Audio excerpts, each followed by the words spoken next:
Hello guys and welcome back to a brand new video here on the channel. My name is James and today we're going to go ahead and sit down and talk to you guys about Reading's 2-1 defeat to Exeter City.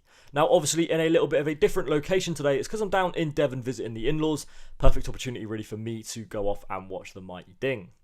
Now enough about the in-laws, time to talk about Reading Football Club. Obviously we came away with a 2-1 defeat today.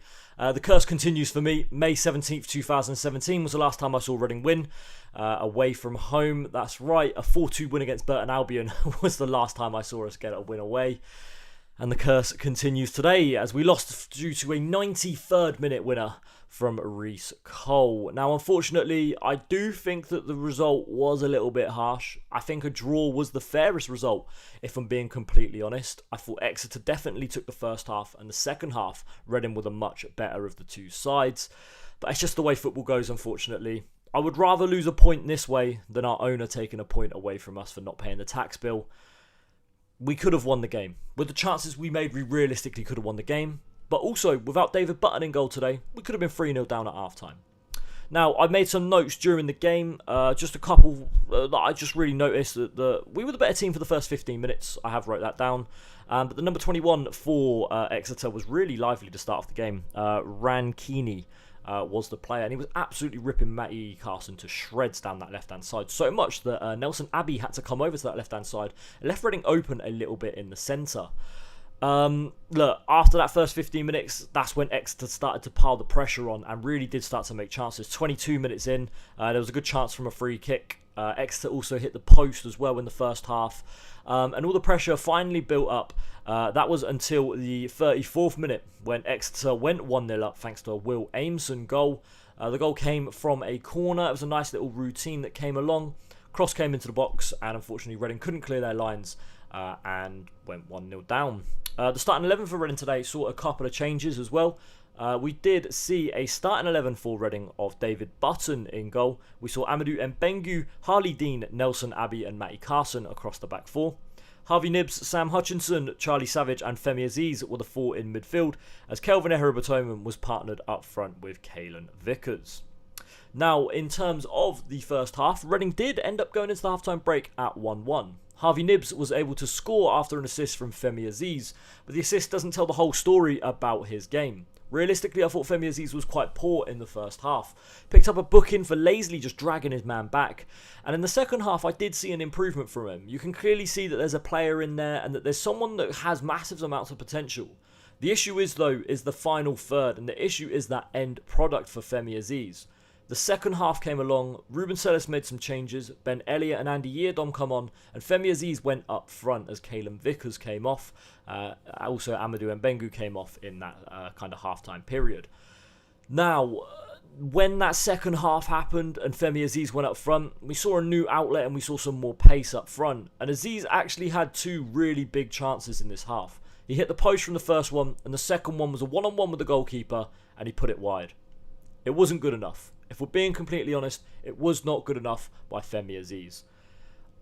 End product has been the issue with Aziz for a long time, and I've spoke about this on multiple times. But unfortunately, I just don't see this improvement happening. Ruben Sellis spoke very highly of him after the game, but I don't see the improvement coming at all. Listen, Jaden Wareham is still on trial with Reading and has scored his 4th goal in 3 in the under-21s. If I'm being completely honest, I would rather start Jaden Wareham up front than Femi Aziz right now. Obviously, it's not his natural position. Obviously, he's got some more key work to do on his finishing, but he needs to start doing better. Kelvin Eheribotoman had a chance as well in the first half. A header that went into the goalkeeper's hands, very soft.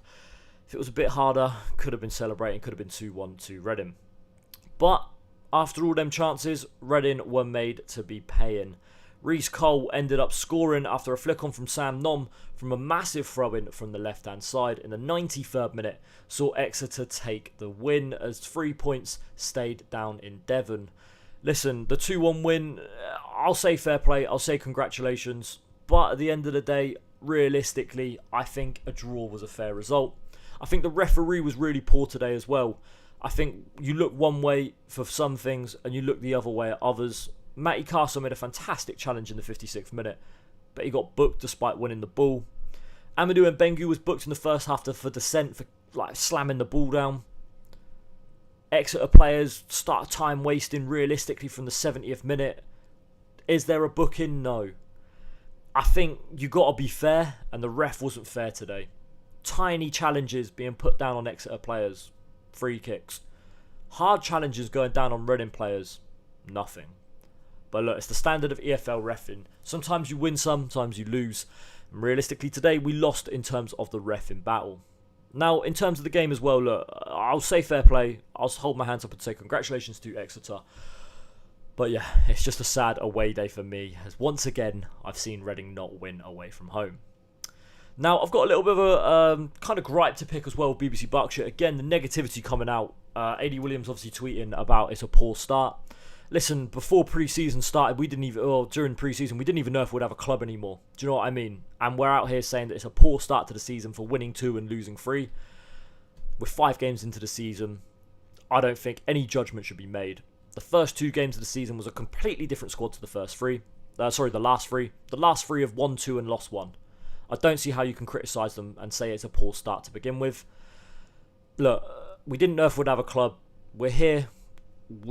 We're hanging on really by a cotton thread, if we're being honest. But I think some expectations need to be simmered, and some people really need to have their head be a little bit wobbled. That's going to be it for this video though, guys. Look, apologies again for it being a little bit different. Obviously, different location. I haven't got all my stuff with me. But yeah, a loss for Reading today. Sees us drop down in the table. Let's have a look quickly. Sees us drop down to 16th place after 5 games. But again, it's 5 games into the season. It means absolutely nothing. Thanks for watching, guys. My name's been James, and we'll see you all for another video coming very soon. Back into our normal location as well. Thanks for watching. I've been James. Bye-bye.